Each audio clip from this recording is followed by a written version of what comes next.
Welcome to the video for 11.0, a quick factoring review. Chapter 11, we're going to need factoring every single day with what we look at. So we're going to go through all the types of factoring we've already done.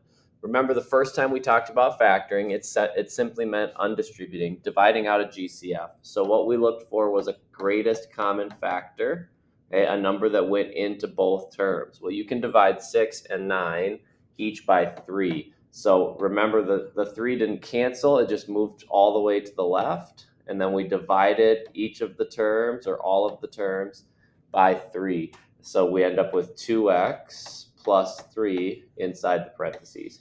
You should always be able to check something like that by just dividing or redistributing. Okay, so the second one has a GCF.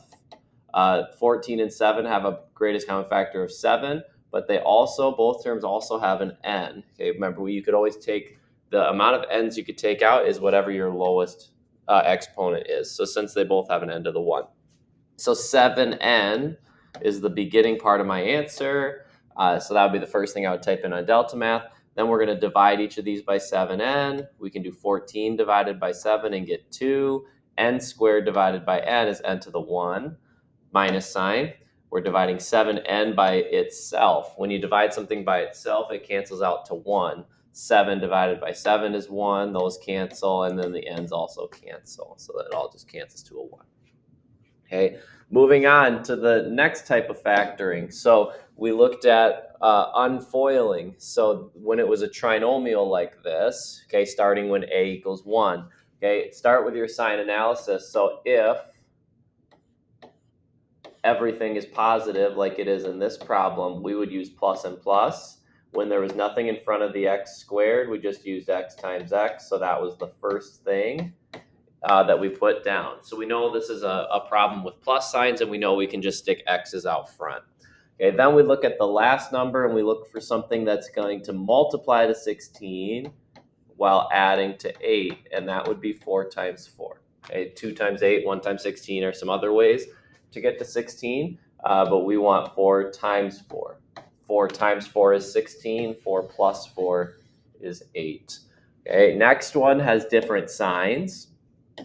So when only the middle term is negative, okay, I can put my n first in both spots again. When only the middle term was negative, I still have to multiply to a positive, which means I need 2 of the same sign. So what we said, the only way that we're going to multiply to something positive while adding to something negative was 2 minus signs. Then this problem is essentially the same. We're just looking at factors of 32 until we find one that multiplies to 32 while adding to 18. In this case, it's negative 18. But 2 and 16, if I do negative 2 and negative 16, those multiply to positive 32 while adding to negative 18. And then the purple and the green, it didn't matter where I put the numbers in terms of the last spots there, because they are both next to the same sign anyway. So I could have put the 16 here and the 2 here, and it would have got the exact same correct answer. Okay, the last one is different than that. So if we look at something where the last number is negative, as soon as that last number is negative, now you have to use a plus and a minus. Okay, the only way to multiply to something negative is one of each sign. So now you have to remember, one of the factors you're choosing is going to end up being negative. So even though 2 and 3 add to 5, if I make the 2 negative, I only add to 1. If I make the 3 negative, I add to negative 1. So it's not going to be the 2 and the 3, even though they add to 5. What I want is something that's 5 apart. So 1 and negative 6. Then you can look at this sign, and it tells you where to put the minus sign. Okay, if the middle number is negative, it tells you to put the minus by the bigger number. 1 and negative 6, they multiply to negative 6, and they add to negative 5, or they subtract to 5. So the ones where you have a negative C term were sometimes the tricky ones. Okay, then we leveled it up again, and we started talking about what if A is not 1? What if there's now a number out front? So again, start with your signs. Okay, these are ones that we check. We always make sure we check. We start with plus and plus. Okay, for this one, I have to also remember I can't just put x and x into these places because I need to multiply back to 3x squared. Luckily for this one, there's only one way to make 3x squared. We have to have one of the terms have a 3 in front. Okay, then this one here is 1 times 5. That's our only choice there. Okay, so the trick is when you FOIL, this number times whatever I put here, okay, I have to multiply by 3. So I'm trying to figure out between the 1 and the 5, which one I want multiplied by 3. So I'm going to try doing the 3x times the 5, okay, and then putting the 1 in this spot. What that does for me, okay, these two multiply to 1x. The other two multiply to 15x, and if you add those together, that's where you get your 16x. So we're adding to the correct number in the middle. Okay, so you have to worry about the front term, the last term, and adding up to the middle. So these are ones we always at least refoiled the outside and the inside. I see the last number is negative for the second one.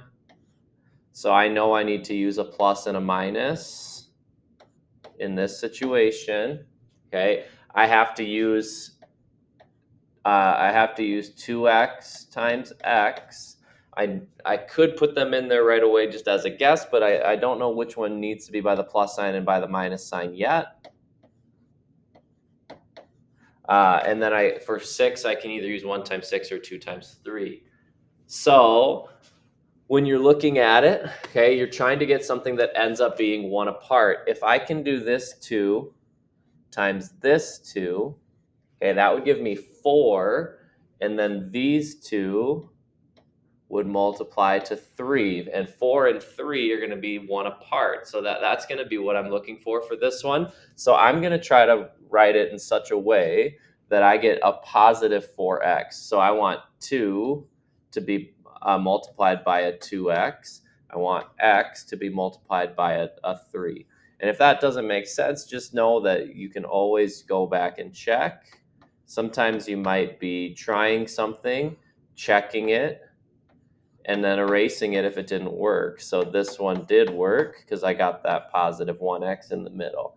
So looking at a problem like that, okay, it's about trying to rearrange, especially with the plus and the minus, as much as needed until you find something that worked. And one more like that, but we also have a GCF step in this one. So the first thing we need to do is take a GCF out, and that would be the biggest number that goes into 8, 8, and 30 is just a 2. Okay, but they all have an x in it. So I'm going to divide all of these by 2x first. If you divide all of them by 2x, you end up with 4x squared, negative 4x, and negative 15. And then I have to factor from there. Okay, the last number is negative, so I know it's another plus and minus situation. Okay, this one is extra tricky because you have a couple of options for 4x squared. You could do x times 4x, or you could do 2x times 2x. For 15, you can go 1 times 15 or 3 times 5. Okay, and the answer for this one, I'm trying to find something that ends up being 4 apart. The answer comes from using the 2x and the 2x.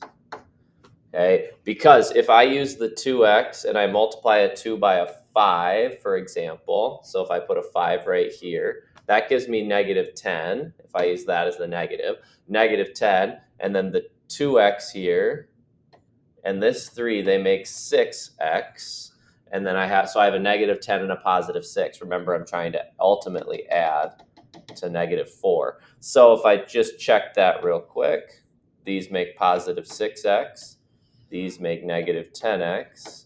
And that gives me a total of negative 4x's in the middle. So that's my answer. So that's probably that blue one's about as hard as it can get. GCF and a plus minus problem. Okay, the last thing I'll end with the video, these end up being supremely important this chapter, a difference of squares. So what a difference of squares is when something is in the form a squared minus b squared. So two things that are just a perfect square, all right, subtracted from each other. And it was always the same pattern to factor. So this was the pattern to remember. Okay, the pattern was a plus b, a minus b. And the reason that worked is because the middle terms, the o and the I, were opposites. So we ended up getting some canceling happening. So in our situation, okay, if you can figure out what the square root of each of these are, x squared is just x times x, 81 is just 9 times 9. All we need to do is write it out in the pattern, 1 plus sign, 1 minus sign. So we're still trying to make that negative 81. Okay, this is just finding the pattern and applying the pattern. So 49 is a perfect square. So you can write 49m squared as 7m times itself. You can write 36 as 6 times itself. So our answer is 7m plus 6, 7m minus 6. So this was a shortcut, okay? But it's one that you need to understand and be able to recognize. 9x squared, the square root of that is 3x. The square root of 25 is 5. So our answer for this one is 3x plus 5 and 3x minus 5. And that's every type of factoring we'll need. All right, make sure that you understand those. And then we'll try a Delta Math assignment that goes with it. Okay, chapter 11 is very factoring heavy, so we got to make sure that these are some things that we know. So if you don't know, make sure you ask. Have a good day.